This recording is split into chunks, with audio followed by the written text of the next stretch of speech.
Everyone, it's April 22nd, 23rd. I'm pressing my tiles that I just made in Norway this past March, and these tiles are important. They have to do with Norway. Uh, I feel like I have art fairs and art councils up here that are describing my artwork for art fairs and be part of like the art craft trail for the whole regional art institute. And they're writing descriptions that I'm not even telling them to write about, like how I make international kinds of artwork. I make artwork from my travels. They write this stuff.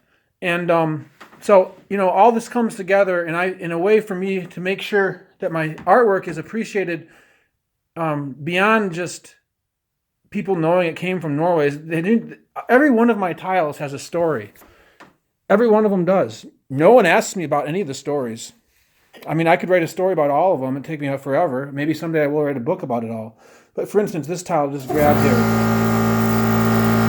This was a nuthatch, and this was a photograph that I took down at Good Harbor Bay.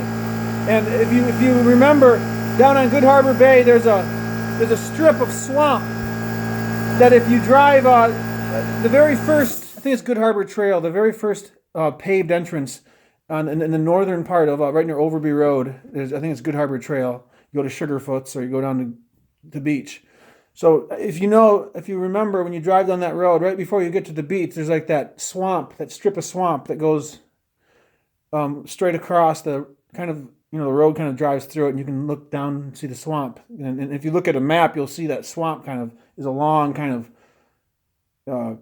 it kind of runs parallel with the shoreline for quite a distance beyond where you can see there.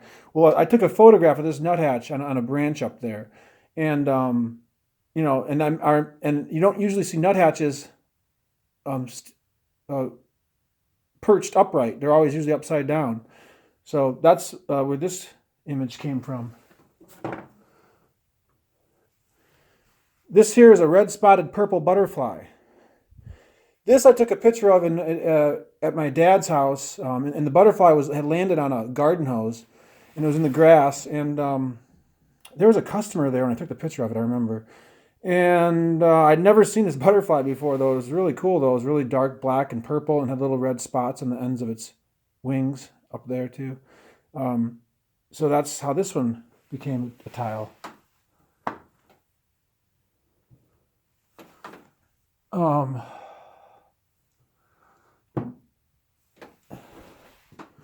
Then you have more tiles that are more kind of just, there's no special story. This customer wanted a wolf.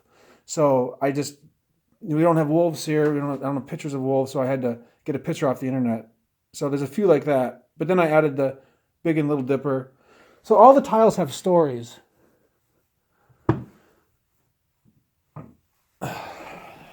This tile was taken from a photograph that I took at the Hodik Dunes, the Leelanau Conservancy's property, Hodik Dunes, the starflower, wildflower. You can see all the pine needles. It was underneath a white pine tree.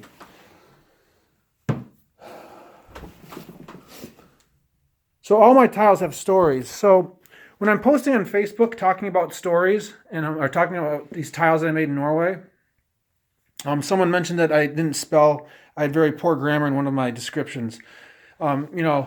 You kind of get to the point where you kind of throw your arms up in the air with technology, because we need so much stuff so fast. Everything's moving so fast that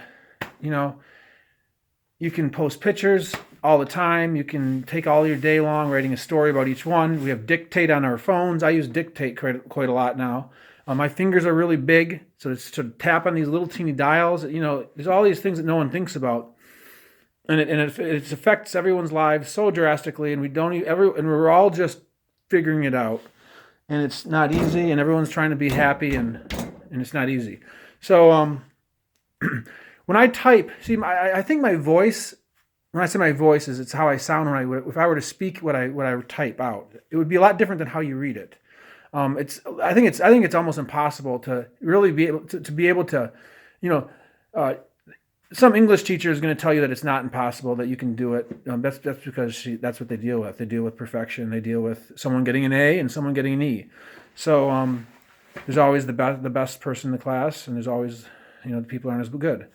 So when my voice, I think, is very strong. It's very powerful. I think I could be a very good political person, and doing speeches if that's what I wanted to do. I've given some very powerful speeches in high school at the National Honor Society. I got really good grades in the judicial process during a moot court where I was defending same-sex marriages. I did a whole case protecting same-sex marriages. So I think I have a very strong, powerful voice. But when you try to type your voice down, there's lots of things that grammar cannot work with. Pauses and different types of things aren't translated well in the written form. And I think it's more important for me to quantity. Now that we have technology the way that it is and how fast we can do everything, I think it's more important to put out the quantity of information than it is the quality. Now, I think quality now is unparalleled. No matter how much you can botch something. I mean, we have digital images that are so high definition. Everything is so perfect. We can type with these smartphones. It's just amazing. So our technology is unbelievable. So, I mean, however you want to say it, you can't forget that like 20 years ago we didn't even have internet, basically. So I'm going to read what I wrote here instead of typing it and you reading it. So you'll hear when I read it that it sounds much stronger, much more thought out. The grammar is these smartphones. It's frustrating. Like I said, I have big fingers. I dictate it. When you dictate it, you can write a lot more than when you touch with your fingers. So there's all these things that you have to think about. So you have to look at Leif Spork as the person who's always done the best as he could done in everything. And at some level, at some point, you just got to accept the fact that you got to just go with him, man. You got to go with what he's doing because he's the best at it. And he wouldn't be doing it if he wasn't working at some bigger picture. That's bigger than everything you can imagine. So here, I'll read this. This has to do with the tile that I made, and I'll just read this. So instead of you having to read it, I'll read it for you, and then let's see if it sounds different. So here you go. I just pressed the first tile of this particular design that I created when I first arrived in Trondheim, Norway this past March. I will call this tile Epic Fish Journey. Because we're always looking for love, and sometimes you take into Norway in March, and sometimes you're an artist like Taylor Swift, like in the music video, Out of the Woods. And in the video at the end, you have been beaten up so much by life, you just keep going, and you don't even think about how you do it. You just claw your way forward.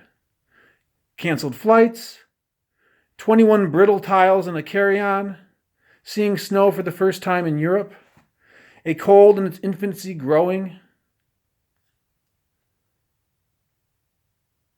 luggage doesn't show up, and somehow you put it all together, and your voice is a tool and a slab of clay, and you feel like you're showing everyone okay, this is before I fixed it. It's just so annoying.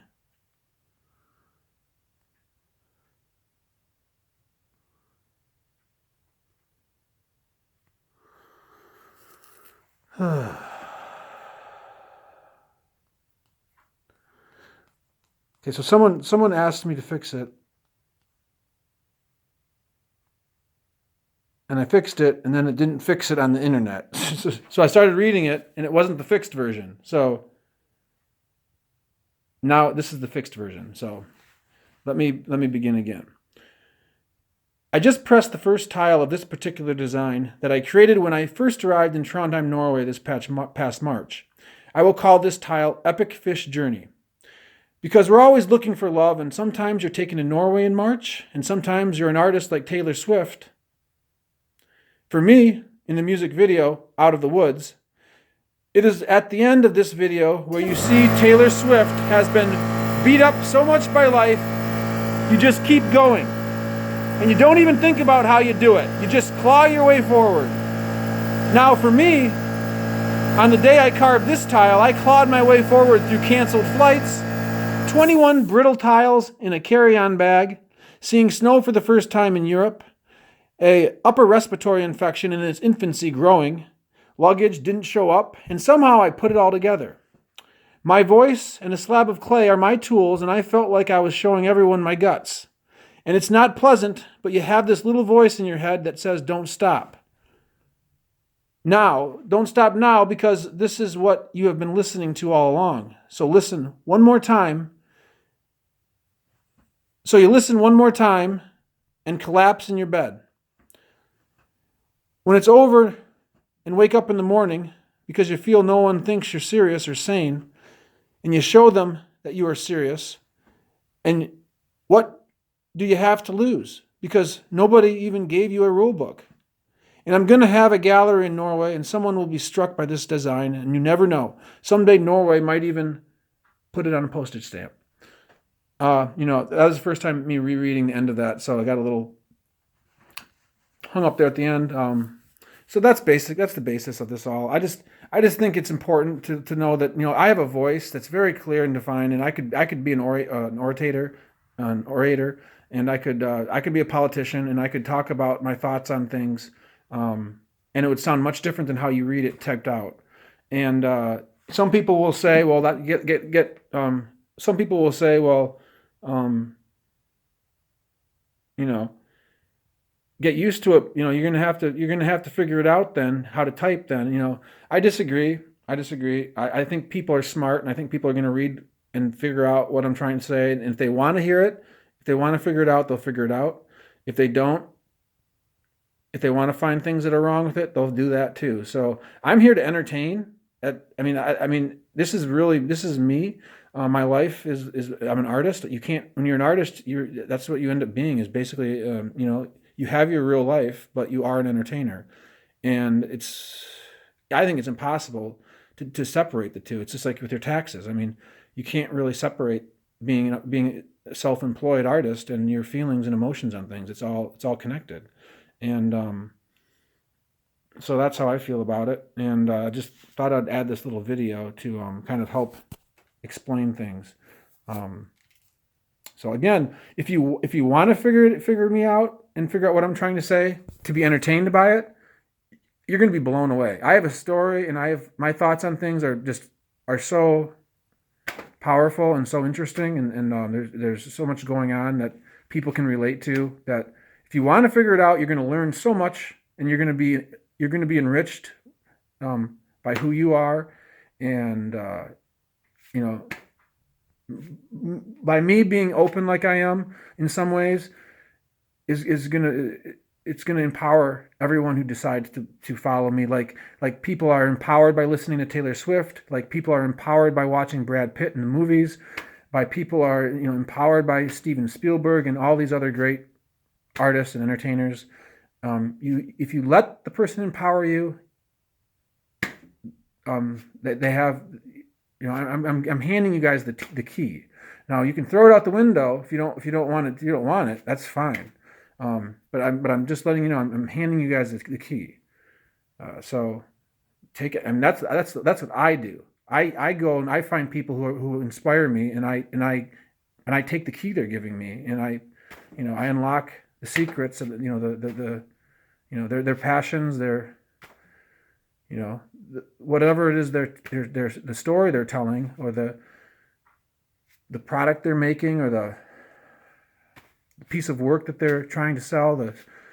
I'm learning from that, and that's what I'm giving everyone. So just